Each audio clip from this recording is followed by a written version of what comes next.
হুজরাত মানে হচ্ছে কামরা, হুজরা মানে কি? বিশ্বনবীর নিজের কোনো ঘরবাড়ি ছিল না, বিশ্বনবীর বিবিদের ছিল ঘরবাড়ি। 11 জন বিবি এট এ টাইমে বেঁচে ছিল। কোন বর্ণনা এসেছে 9 জন বিবি এট এ টাইমে বেঁচে ছিল। তাদেরকে বিশ্বনবী এক একজনকে এক একটা ঘর দিয়েছিলেন। এটাই ছিল বিশ্বনবীর হুজরা। আর এই হুজরা থেকে এই সূরার নাম সূরাতুল হুজুরাত। চিল্লায় এখন আল্লাহু আকবার। প্রথম বিয়েটা করেছেন বিশ্বনবী যখন 25 বছর বয়স। কত বছর? বিয়ে করলেন সাইয়্যিদাতুনা খাদিজা রাদিয়াল্লাহু তাআলা আনহাকে। উনার বয়স তখন কত ছিল? প্রথম বউয়ের নাম ছিল খাদিজা, বয়স হলো 40। 40 হলেও হতো, তার আগে বিয়ে হয়েছে দুইটা, মানে দুইবার তালাক খাইছে, অনেকগুলো বাচ্চা জন্ম দিয়েছে, একেবারে প্রৌঢ়া বয়সের বার্ধক্যে উপনীত হয়েছে। 40 বছরের বার্ধক্যে উপনীত হওয়া একজন প্রৌঢ়া নারীকে বিয়ে করলেন বিশ্বনবী 25 বছরের যুবক। সুবহানাল্লাহ, 25 বছর বয়সে বিয়ে করলেন। আবার তার সাথে 25 বছর সংসার করলেন। বিশ্বনবীর 50 বছর বয়সের আগ পর্যন্ত বিশ্বনবী দ্বিতীয় বিয়ে করে না। আল্লাহু আকবার। বিশ্বনবীর বিয়েগুলো 4টা কারণে ছিল। জোরে বলেন কয়টা? এক হচ্ছে educational cause, legal cause, social cause, political cause. এক নম্বরে শিক্ষার কারণে। সাহাবীরা মাসালা জানার জন্য বিশ্বনবীর কাছে যায়, কিন্তু নারীরা মাসালা জানার জন্য নবীর কাছে যেতে পারে না, কারণ নারীদের মাসালা জিজ্ঞাসা করার সময় লাজুকতা আছে না নাই? বিশ্বনবীকে আল্লাহ বললেন, ও নবী আপনি বিয়ে করেন, আপনার কাছে কোন নারী এসে মাসালা জিজ্ঞেস করার দরকার নাই, আপনার বউয়ের সংখ্যা এত বেশি হবে, সব নারীরা এসে আপনার বিবির কাছ থেকে মাসালা জেনে জেনে ইসলাম মেনে নিবে গো নবী। আল্লাহু আকবার। এই শিক্ষার কারণে বিশ্বনবীর বিয়ের সংখ্যা বেড়েছে। 2 নাম্বার হচ্ছে লিগ্যাল কজ, আইন শিখানোর কারণে। বিশ্বনবীর পালক ছেলে যায়েদ বিন হারিস, পালক ছেলের বউ, আপনি যদি পালক ছেলের বউ যদি বউকে তালাক দেয়, ওই বউকে পালক বাবা বিয়ে করতে পারে। যেরকম ঠিক কিনা? এটা বোঝানোর জন্য বিশ্বনবীর বিয়ের সংখ্যা আরো একটা বেড়ে গিয়েছে। চিল্লায় এখন আল্লাহু আকবার। আবার বিশ্বনবী ছিলেন সোশ্যাল মানুষ, সামাজিক মানুষ। সামাজিকতা রক্ষার জন্য বিয়ে করেছেন। বিশ্বনবীর রাইট হ্যান্ড, ডান হাত হলো আবু বকর। আবু বকরের মেয়েকে বিয়ে করে বিশ্বনবী আবু বকরকে শ্বশুর বানালেন। বিশ্বনবীর লেফট হ্যান্ড হলেন ওমর।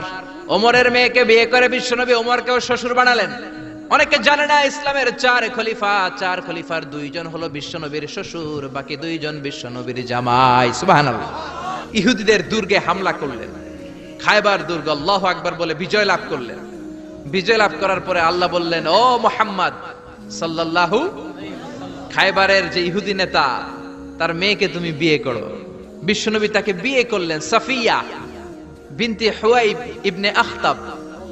বিশ্বনবী যখন সাফিয়াকে বিয়ে করলেন, সমস্ত ইহুদিরা চিন্তা করলো, হায় হায়, যার সাথে এতদিন যুদ্ধ করলাম এ হয়ে গেছে এখন আমাদের বেয়াই। বিশ্বনবী হয়ে গেছে বেয়াই, শত্রুপক্ষ হয়ে গেছে শ্বশুর বাড়ি। কোন সুবহানাল্লাহ।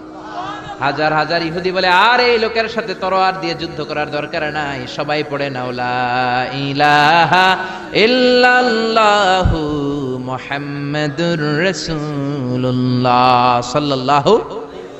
এই কারণে বিশ্বনবীর বিয়ের সংখ্যা বেড়েছে।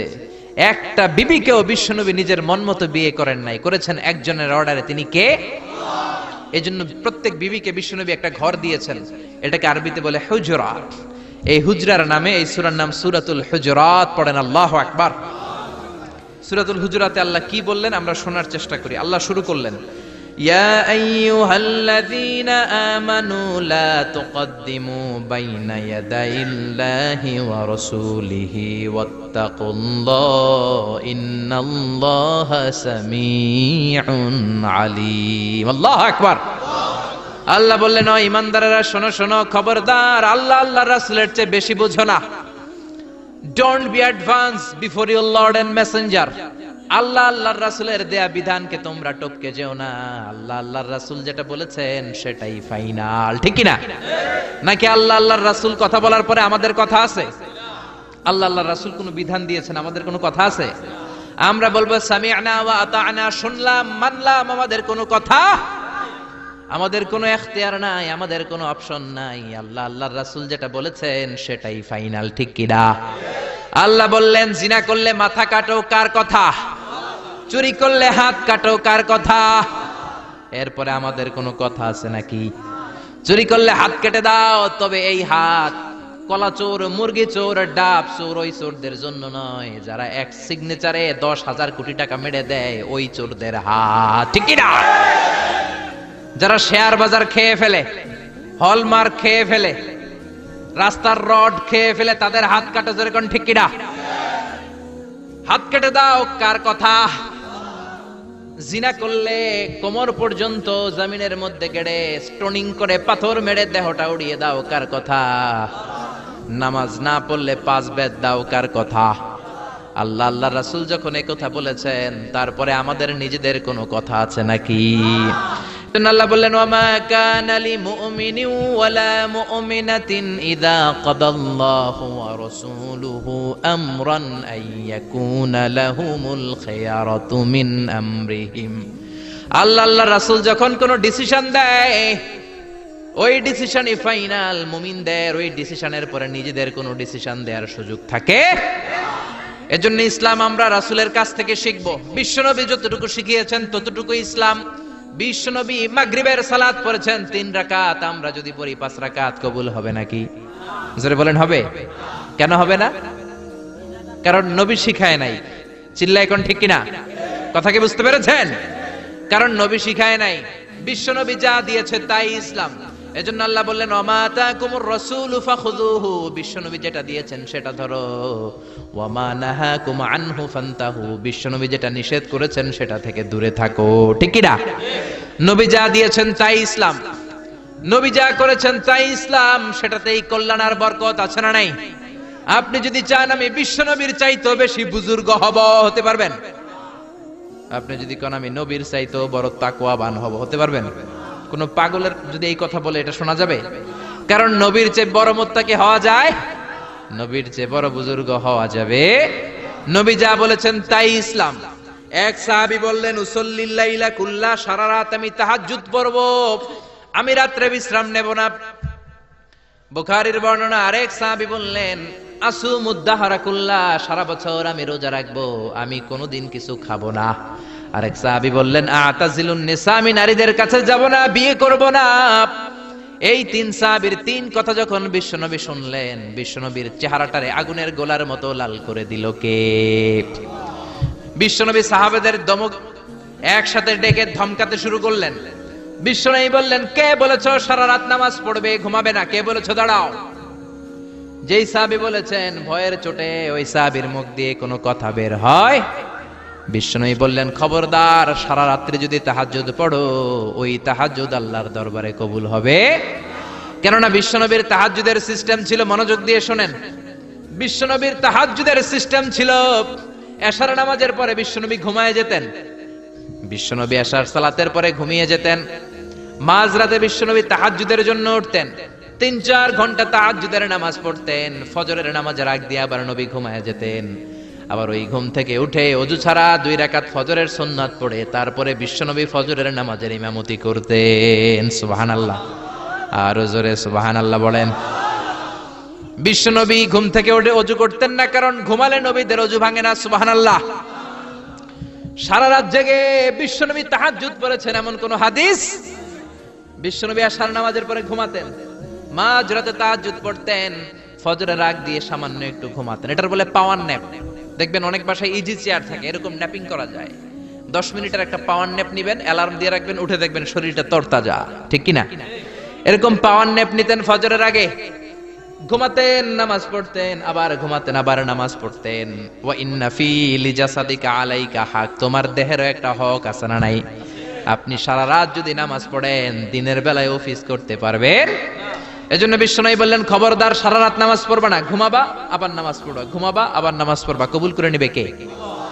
আবার যে সাহাবী বললেন, আমি সারা বছর রোজা রাখবো, রোজা ভাঙবো না, বিশ্বনবী ওই সাহাবীকেও আচ্ছা মতো ধমক দিলেন, বললেন, সারা বছর রোজা রাখলে রোজা কবুল হবে না। ওয়া ইন্নী আখশাকুম লিল্লাহ ওয়া আতকাকুম লাহু, আমি তোমাদের মধ্য থেকে সবচেয়ে বড় মুত্তাকি। বিশ্বনবী শুধু মুত্তাকি নয়, তিনি ইমামুল মুত্তাকিন, ঠিক কি না? তিনি ইমামুল মুত্তাকিন। বিশ্বনবীর চাইতে বড় মুত্তাকি হওয়া যাবে? বিশ্বনবীর চাইতে বড় মুত্তাকি হওয়া যায় না, বিশ্বনবীর চাইতে বড় বুজুর্গ হওয়া যায় না। বিশ্বনবী বললেন, খবরদার, সারা বছর রোজা রাখা যাবে না। আমি বিশ্বনবী হয়ে, আমি মুত্তাকিদের ইমাম হয়ে সপ্তাহে রোজা রাখি মাত্র 2টা। জোরে বলেন কয়টা? আমি শুধু সোমবারে রোজা রাখি, বৃহস্পতিবারে রাখি, আর বাকি 5 দিন আমি খাই। সুবহানাল্লাহ। এজন্য খাবেন আবার রোজা রাখবেন, এটার নামই ইসলাম। বিশ্বনবী বললেন আমি মাসে স্পেশাল 3টা রাখি। 13, 14, 15 রোজা আছে না নাই? এর চেয়েও যদি বেশি কারো রোজা রাখতে মনে চায় তাহলে দাউদ নবীর সিস্টেমে রোজা রাখবা। দাউদ নবী একদিন রোজা রাখতেন, আরেকদিন রাখতেন না, আরেকদিন রাখতেন, আরেকদিন রাখতেন না। কেউ বেশি রাখতে চাইলে এই সিস্টেমে রাখবা, সারা বছর রোজা রাখলে রোজা কবুল হবে। এজন্য বিশ্বনবী বলেছেন সওমে বেসাল নিষিদ্ধ। আমাদের দেশের অনেক মা বোনেরা না জেনে লাগাতার রোজা রাখে, মনে করে অনেক বড় মুত্তাকি হয়ে যেতেছে, আসলে যে আমল নামে কিছুই উঠতেছে না এটা বুঝেই না। আসরা নাই? আরেক সাহাবী যিনি বললেন আতাজিলুন নিসা, আমি নারীদের কাছে যাব না, আমি কোনোদিন বিয়ে করব না। বিশ্বনবী ওরেও দিলেন ধমক। বিশ্বনবী বললেন বিয়ে করবা না কেন? আমি নবী হয়ে 13টা বিয়ে করতে পারি, তোমার কি প্রবলেম? আমি নবী হয়ে বিয়ে করেছি 13টা, আমার তো নবুয়তির কিছু কমতি হয় নাই, আমার তো বুজুর্গি কমে নাই, আমার তো তাকওয়ার কিছু কমে নাই। মুত্তাকি যদি হতে চাও বিয়ে করেই মুত্তাকি হতে হবে, ঠিক কি না? কি সুন্দর ইসলাম! বিশ্বনবী 13টা বিয়ে করেছেন। মূলত বিবিয়া 11 জন, দাসী 2 জন। খাদিজা বিনতে খুয়াইলিদ, আয়েশা বিনতে আবি বকর, হাফসা বিনতে উমর, জাইনাব নামে 2 বউ, জাইনাব বিনতে জাহাশ, জাইনাব বিনতে খুজাইমা, সাফিয়া বিনতে হুয়াই ইবনে আখতাব, সাউদা বিনতে জামাআ, জুয়াইরিয়া বিনতুল হারিস, মাইমুনা বিনতুল হারিস, উম্মে সালামা বিনতে আবি উমাইয়া, আর উম্মে হাবিবা রামলা বিনতে আবি সুফিয়ান। এই 11 জন বউ ছিল। পড়েন আল্লাহু আকবার। বিশ্বনবীর দাসী ছিল 2 জন, একজনের নাম হলো রাইহানা, রাইহানা বিনতে যায়েদ আন-নাদারিয়া, আর এক দাসীর নাম ছিল মারিয়া, পুরো নাম হলো মারিয়া বিনতে শামউন আল-কিবতিয়া। সুবহানাল্লাহ পড়েন। বিশ্বনবী বললেন আমি তো নবী হয়েছি, আমার বউ আছে 13টা, আমার তো নবুয়তির কিছু সমস্যা হয় নাই, আমার তো তাকওয়ার কমতি হয় নাই, আমার তো বুজুর্গি কমে নাই, তুমি বিয়ে করবা না কেন? আন-নিকাহু মিন সুন্নতি ফামান রাগিবা আন সুন্নতি ফালাইসা মিন্নি। বিয়ে করা আমি নবীর সুন্নাত, আর আমার সুন্নাতকে যে ঘৃণা করে সে কখনো আমার উম্মত হতে পারে না। আল্লাহু আকবার। এজন্য বিশ্বনবী যেটা শিখিয়েছেন সেটাই ফাইনাল। বিশ্বনবী যতটুকু শিখিয়েছেন সেটাই ফাইনাল। নাকি তারপরও নিজে বুজুর্গি করবেন, তাকওয়াগিরি দেখাবেন, আর এগুলো করা যাবে? এজন্য আল্লাহ বললেন ইয়া আইয়ুহাল্লাযীনা আমানু লা তুকদ্দিমু বাইনা ইয়াদাইল্লাহি ওয়া রাসূলিহি ওয়াত্তাকুল্লাহ ইন্নাল্লাহা সামিউন আলীম। ও ইমানদারেরা, আল্লাহ আল্লাহর রাসূল যেটা বলেছে সেটাই ফাইনাল।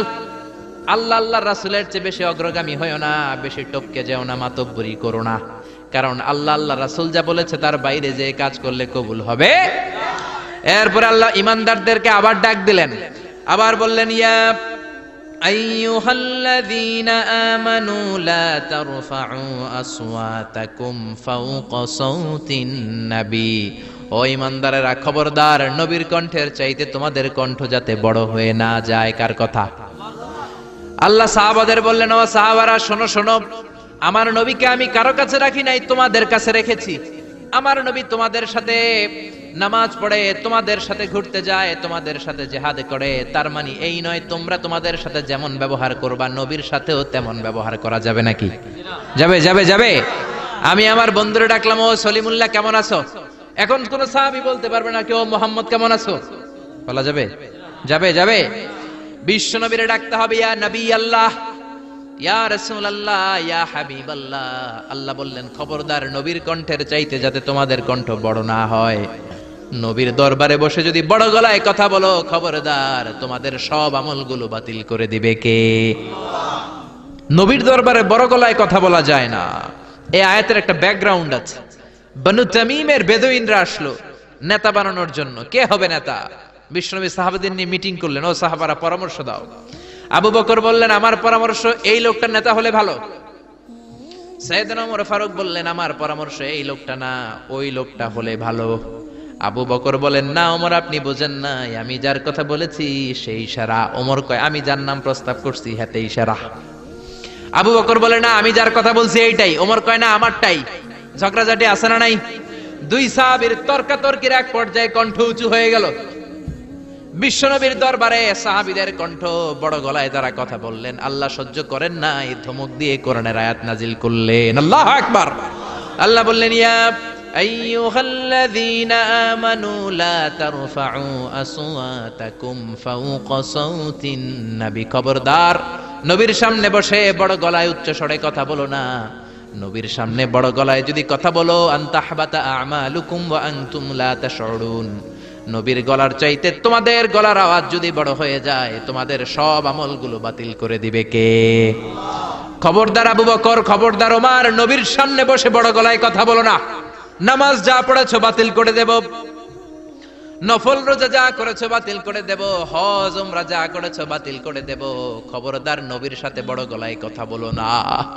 এই আয়াত নাজিল হওয়ার পরে কোন সাহাবারা আর নবীর সাথে আর কথাই বলে না, ভয়ে, হায় হায় আমল তো বাতিল হয়ে যাবে, বড় গলায় যদি কথা বলি নামাজ বাতিল হয়ে যাবে।